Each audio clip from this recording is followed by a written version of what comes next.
नमस्कार दोस्तों, एलएसी के एक और एपिसोड के अंदर आपका स्वागत है। और आज इस एपिसोड में हम बात करने वाले हैं कि कहीं ना कहीं इस देश का पार्लियामेंट उस एक ऐसे स्तर पे आ चुका है कि वो ऐसी चीज़ों को डिस्कस कर रहा है जो इस देश को डायरेक्टली और इनडायरेक्टली कहीं ना कहीं नुकसान पहुंचा रही है।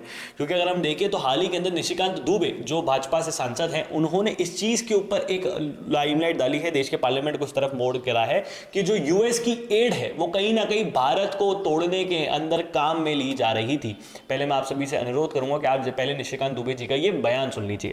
अभी अमेरिका में सत्ता परिवर्तन हुआ है, माननीय राष्ट्रपति ट्रंप बैठे और उन्होंने यूएस एड जो है वो कंप्लीट बंद कर दिया। इस आधार पर बंद कर दिया कि यूएस एड वर्षों से केवल भिन्न भिन्न सरकारों को गिराने के लिए ही अपना पैसा खर्चा करती है। और उसने जो आंकड़े दिए हैं वो बहुत ही महत्वपूर्ण है देश के लिए।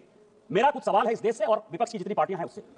पहला सवाल आपके माध्यम से सरकार से, पहला यह है कि यूएस एड ने open society foundation George Soros को 5,000 करोड़ रुपया भारत को टुकड़े करने के लिए दिया या नहीं दिया? यूएस एड और जॉर्ज सोरोस की ओपन सोसाइटी फाउंडेशन ने राजीव गांधी फाउंडेशन और राजीव गांधी चैरिटेबल ट्रस्ट को पैसा दिया कि नहीं दिया? तीसरा, ओवरसीज कांग्रेस के जो अध्यक्ष हैं सैम पित्रोदा साहब, उनको यूएस एड ने पैसा दिया या नहीं दिया? बांग्लादेश का जो पोषाहार है, जिसको कि यूनुस जो सीईओ है, वो जिसने कि बांग्लादेश में डेमोक्रेसी को बर्बाद किया, उसके साथ गांधी परिवार के क्या संबंध है? चौथा सवाल यह है कि राजीव गांधी फाउंडेशन जो विजय महाजन है, प्रधान जो उनकी संस्था है, उसको यूएस एड पैसा दे रही है कि नहीं दे रही है? आपने राजीव गांधी फाउंडेशन में विजय महाजन को देश को टुकड़े करने के लिए रखा है या नहीं रखा है? रूरल डेवलपमेंट ट्रस्ट जो कि जातिगत जनगणना की बात करता है, यूएस एड उसको पैसा देता है कि नहीं देता है? इसके बाद तालिबान को यूएस एड ने पैसा दिया कि नहीं दिया? आपकी मुलाकात हुई कि नहीं हुई? नेपाल में मनमोहन सिंह जी के रहते हिंदू राष्ट्र खत्म हो गया, जो एथिस्ट मूवमेंट है उसको यूएस एड ने पैसा दिया कि नहीं दिया?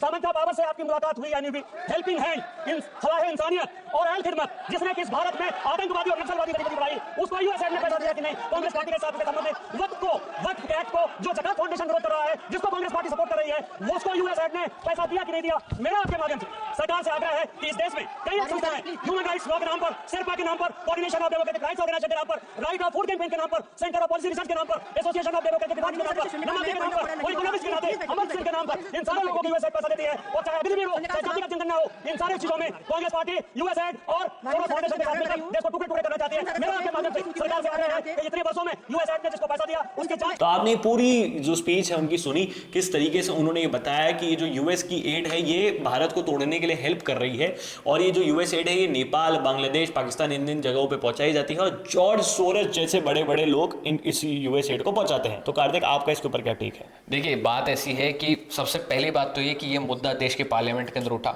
ये बहुत बड़ी बात है। दूसरी बात की है, निशिकांत दुबे जो है उन्होंने जाहिर सी बात है, जो डॉज डिपार्टमेंट अमेरिका के अंदर फॉर्म हुआ है उसकी तरफ से ये रिपोर्ट आई है और उन्होंने ये बहुत बड़ा खुलासा किया है। तो सबसे पहले तो थैंक्स टू द डॉज डिपार्टमेंट कि उन्होंने एक बड़ा खुलासा करा। और दूसरी चीज मेन देखने वाली बात यह है कि आप खुद सोचिए कि इस बार जो पार्लियामेंट सेशन शुरू हुआ, ये पार्लियामेंट सेशन ऐसा था विनम्र, जब डोनाल्ड ट्रंप ने प्रेसिडेंसी संभाली और इस तरफ से बजट सेशन शुरू हुआ, बजट सेशन शुरू हो गया। ठीक है, इससे पहले जितने भी पार्लियामेंट सेशन शुरू होते थे और जो बाइडेन उधर प्रेसिडेंट थे, तब उस दौरान जो है यूएस एड आती थी, और उस दौरान जब भी पार्लियामेंट सेशन शुरू होता था उससे पहले कोई ना कोई हंगामा मचता था, या तो किसान प्रोटेस्ट होता था, या सीए के दंगे होते थे, या फिर आप यूं कह लीजिए कि अलग अलग चीजें होती थी। हर चीज होती थी, हर चीज हुई है, यानी कि जो पार्लियामेंट अडानी का मुद्दा हो गया, हिंडनबर्ग हो गया, ये सब हो गया, हर वो चीज होती थी जिसके कारण भारत की जो प्रेजेंट गवर्नमेंट है वो उस तरीके से प्रैक्टिस ना कर पाए, उस तरीके से ना चल पाए जिस तरीके से वो नॉर्मली चलती है। हर तरीके वो कोशिश की गई।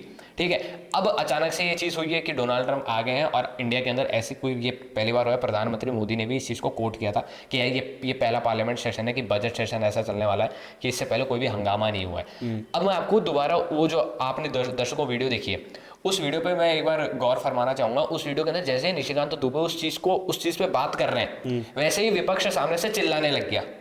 विपक्ष के पास जब कुछ नहीं होता है तब विपक्ष पार्लियामेंट के बाहर खड़ा हो जाता है।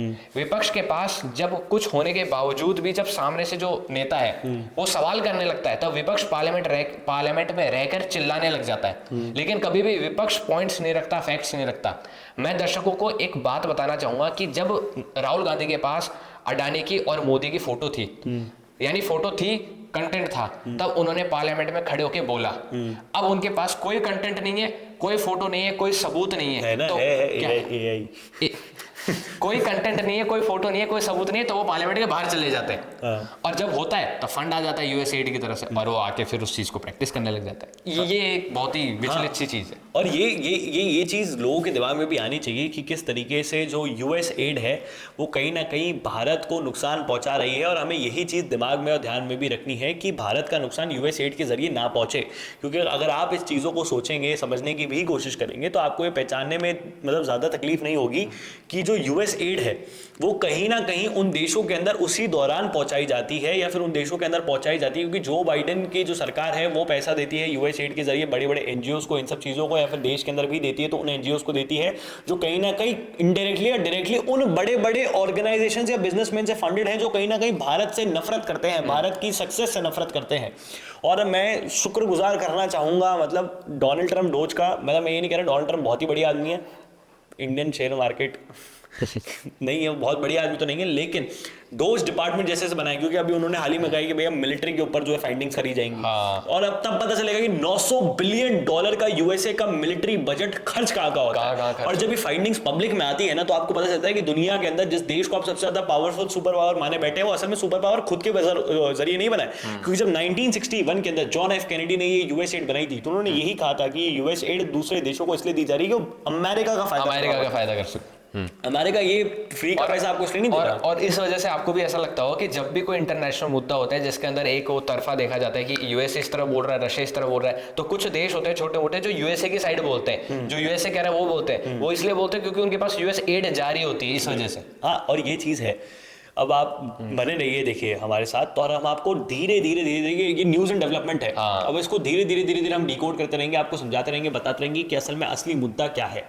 बाकी तो आप सबकी क्या राय है आप नीचे कमेंट बॉक्स में लिख के जरूर बता सकते हैं। इस वीडियो को शेयर करें, ज़्यादा लोगों तक पहुंचाएं। जय हिंद, जय भारत, भारत माता की जय। पानी बचाएं। पानी बचाएं, आप भी बोल रहे हैं।